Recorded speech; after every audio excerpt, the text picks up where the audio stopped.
आप सांसें लेते हो, इस सांसें लेने में भी अल्लाह तबारक व तआला की एक नेमत है। वो नेमत है कि आप खुशबू और बदबू को पहचान लेते हो। अरे बोलो ना भाई, ऐसा होता है कि नहीं होता? आप गुलाब को ले तोड़कर अपनी नाक के करीब कर लो तो बताओ आपको खुशबू आएगी कि बदबू? खुशबू आएगी कि बदबू आएगी? तो ये खुशबू और बदबू को पैदा करने वाला कौन? तो हम खुशबू सूंघ करके भी अल्लाह का जिक्र करते हैं।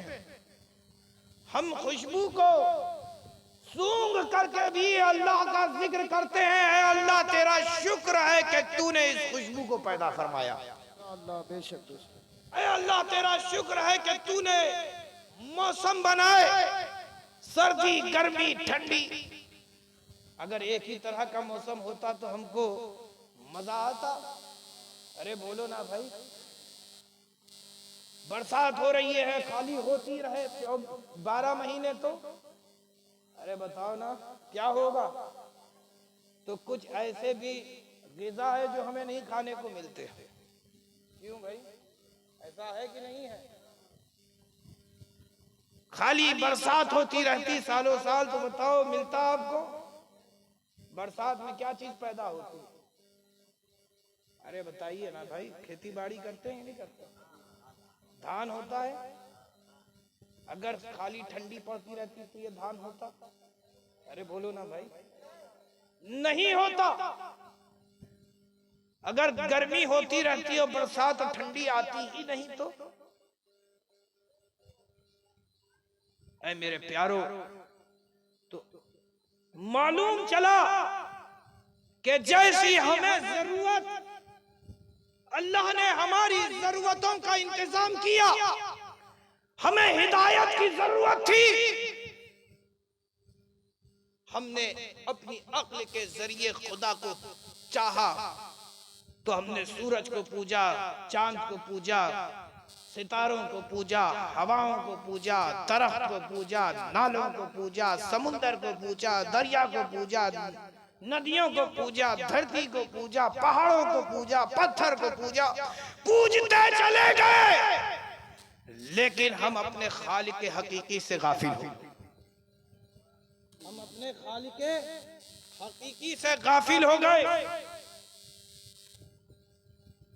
खालिक हकीकी से गाफिल हो गए तो अल्लाह तबारक व तआला ने हमारे दरमियान हमी में एक रसूल ऐसा भेजा जिसकी हुक्मरानी आसमानों पे भी नजर आती है, जमीन वालों पे भी नजर आती है। बेशक बेशक हक है। ये हुक्मरानी नहीं तो और क्या है? इशारा किया, चांद के 2 टुकड़े हो गए, डूबा हुआ सूरज निकल आया। सुभान अल्लाह सुभान अल्लाह। ऐ मेरे प्यारो, ला तक़नतू मिन रहमतिल्लाह, अल्लाह की रहमत से हमें और आपको चाहिए कि गाफिल ना हो, ना उम्मीद ना हो। एक वाकया मैं आपके सामने बयान कर दूं, सुनना चाहते हैं भाई? एक शख्स था जो बड़ा ज़ईफ हो गया था और बहरहाल जिस तरह बच्चों को अपनी ग़िज़ा चाहिए होती है, जवानों को अपनी ग़िज़ा चाहिए होती है, ऐसा तो है नहीं कि बुढ़ापे में बूढ़ों को ग़िज़ा नहीं चाहिए। अरे बोलो ना भाई, रिज़्क़ उन्हें भी तो चाहिए, पेट उनका भी है। अब जो वो बूढ़ा आदमी रिज़्क़ की तलाश में निकला तो शहर के चौराहे पे जाके खड़ा हो गया। एक होता है ना चौराहा जहाँ पे मजदूर तबके के लोग सुबह सवेरे पहुंच के खड़े हो जाते हैं, वहां तरह तरह के लोग, तरह तरह के मजदूर जमा हो जाते हैं और जिसको जैसे मजदूर की जरूरत होती है उस चौराहे पे आता है और लेके चला जाता है। आने वाला आया, देखा ये बूढ़ा आदमी है, ये क्या काम कर पाएगा, उसको छोड़ करके जवानों पर नजर डाली और जवानों को ले लेके चले गए। वो तन्हा उस बाजार में चौराहे पे खड़ा रह गया। सुबह से शाम हो गई, उसे कोई मजदूरी ना मिली। वापिस लौटा अपने घर की जानिब। मायूस होकर बीवी ने हौसला दिया, कहे मेरे शौहरे नामदार आप परेशान ना हो, आज नहीं तो कल अल्लाह जरूर अता फरमाएगा। दोनों मियां बीवी पानी पी करके सो जाते हैं। नींद क्या आनी थी, करवटे बदलते बदलते यहां तक के सूरज तुलू होने वाला था। कब्ल अज़ के सूरज तुलू होता उसने अपने चारपाई को छोड़ दिया, अपने घर से निकल गया, बाजार के उसी चौराहे पे जाके खड़ा हो गया जहां और भी मजदूर थे। लोग आए, दिगर मजदूरों को लेकर के चले गए, वो फिर उसी रोज वहां खड़ा रह गया, कोई साथ न ले गया। भूख प्यास की शिद्दत तो थी, लेकिन इंतजार करता रहा कि कहीं कोई रिस्क का इंतजाम हो जाता। यहां तक के सूरज ढल गया, वो फिर अपने घर पहुंचा। बीवी ने फिर तसल्ली दी, कहे मेरे शौहर आप सब्र कीजिए, सब्र कीजिए, आज नहीं तो कल अल्लाह जरूर अता फरमाएगा।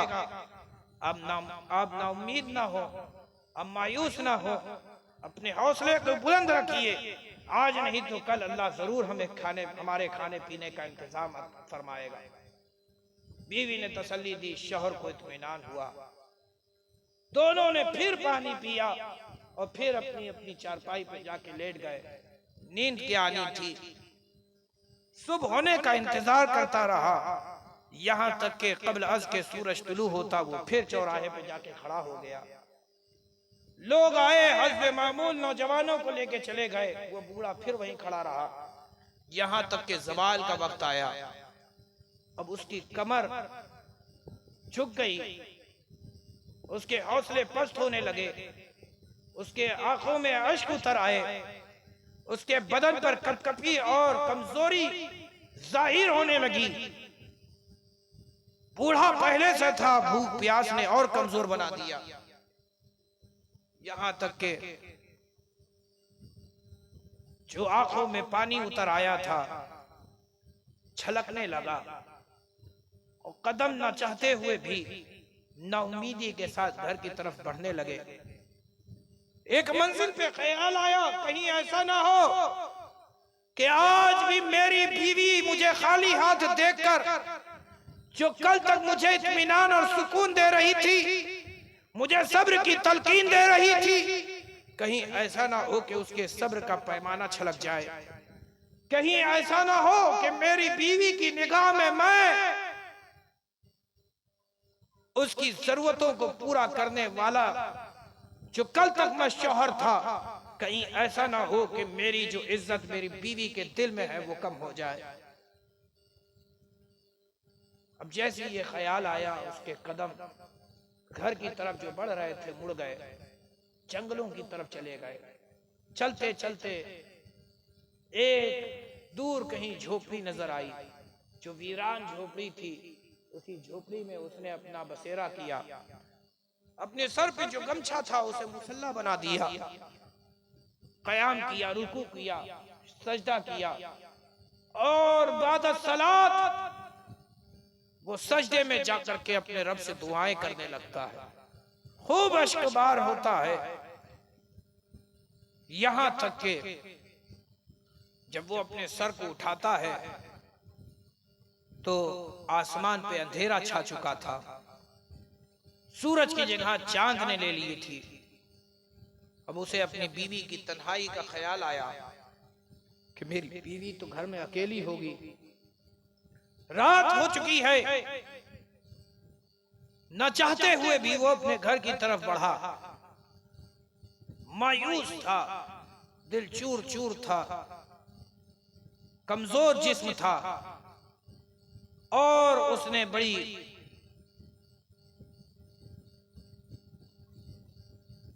लाचारगी के साथ उसने अब दस्तक दी अपने घर को। दरवाजा खुला तो बीवी के चेहरे पे मुस्कुराहट थी। हाथ पकड़ के बीवी उसके घर लेके आती है, चारपाई पे बैठाती है, मुंह हाथ धुलने को कहती है और ये कहती है मेरे शौहरे नामदार, आप अपने मुंह हाथ को धो लीजिए। आज मैंने आपकी पसंदीदा ग़िज़ा बनाई है, खाना बनाया है, जल्दी से आप मुंह हाथ धुल लीजिए, मैं खाना लगाए दे रही हूँ। शौहर को हैरत हुई कि ये खाना आया कहाँ से, मैंने तो 1 रुपया भी इसे ना दिया, तो इसने गल्ला खरीदा कहाँ से। अब उसके दिमाग में ये बात आई, कहीं ऐसा तो नहीं कि 2 दिन क्या ऐसे गुजरे कि मैंने अपनी बीवी को घर चलाने का खर्चा ना दिया। आज 3रा दिन है और आज मेरी बीवी का सब्र का पैमाना छलक गया। जो कल तक मेरे घर की इज्जत थी, आज उसने मेरी इज्जत को नीलाम कर दिया। कहीं ऐसा तो नहीं किसी और के दरवाजे पे जाके उसने दस्तक दी और भीख मांगी और भीख में किसी ने तरस खा करके इसके दामन को भर दिया। शौहर की गैरत जाग उठी, वो चीखता है, खड़ा हो जाता है। बाज़मीर शौहर था, ज़मीर को उसने बेचा नहीं था। अपनी बीवी से कहता है, ऐ मेरी बीवी, तूने मुझे कहीं का ना रखा, तूने मुझे बेज़मीर कर दिया, तूने मुझे लोगों के सामने में जलील और रुसवा कर दिया। बीवी भी हैरत ज़दा है, वो कहती है, ऐ मेरे शौहर, खुदा की इज्जत की कसम, मैंने कभी भी आपकी इज्जत पे आँच नहीं आने दी है। आपको मालूम हो ना मालूम हो, आप जब घर से रिज़्क़ की तलाश में निकलते थे, मैं खुदा की इज्जत की कसम खाती हूँ, मैंने कभी भी आपके घर की दहलीज को लागा नहीं है। मैंने आज तक इस घर के बाहर आपकी गैर मौजूदगी में कदम भी नहीं रखा है, खुदा गवाह है इस बात का। तो शौहर कहता है, फिर ये अनाज कहाँ से आया, ये खाना कैसे पका, घर में तो कल तक कुछ भी ना था, मैंने भी तुझे कुछ कमा के नहीं दिया, तो फिर आया कहाँ से है। बीवी कहती है कि मैं घर में थी और एक आने वाला आता है, दस्तक देता है, उसके हाथों में कुछ गल्ले थे और वो मुझे देते हुए कहता है, अपने शौहर से कहना कि वो जिसकी मजदूरी कर रहा है, मजदूरी करता रहे और उसका मालिक उसे यूं ही अता करता रहेगा, उसका मालिक उसे यूं ही अता करता रहेगा। ऐ मेरे प्यारो, तो सोचो जरा, ला तक़नतु मिन रहमतिल्लाह, अल्लाह की रहमत से बंदों को चाहिए कि वो कभी मायूस ना हो, बंदों को चाहिए कि वो कभी मायूस ना हो। अल्लाह इंतजाम फरमाने वाला है। ऐ मियां, अल्लाह देने वाला है, अल्लाह ही देने वाला है, अल्लाह ही देता है। आज हालात ऐसे हो चुके हैं कि हम थोड़े से परेशान होते हैं और हम कहते हैं कि अल्लाह तूने हमारे ही साथ ऐसा क्यों किया, है ना। ये नहीं कहने चाहिए, नहीं कहना चाहिए। अल्लाह तबारक व तआला आज़माइशें लेता है। कौन उसका बंदा है जो खुदा को याद रखता है। खुशहाली में तो सब याद रखते हैं, ऐसा होता है कि नहीं होता है। आपकी खुशियों में खैर भी आते हैं तो शामिल हो जाते हैं, लेकिन आपके दुख और तकलीफ में अपना भी साथ नहीं देता। ऐसा होता है कि नहीं होता। मेरे प्यारो, अल्लाह तबारक व तआला को खुशियों में खाली याद ना करो, बल्कि अपने गमों और तकलीफों में भी अल्लाह को याद करो। अल्लाह की मदद आएगी और खूब आएगी। ऐ मेरे प्यारो, मायूसी मोमिन के लिए नहीं है, मायूसी मोमिन के लिए नहीं है।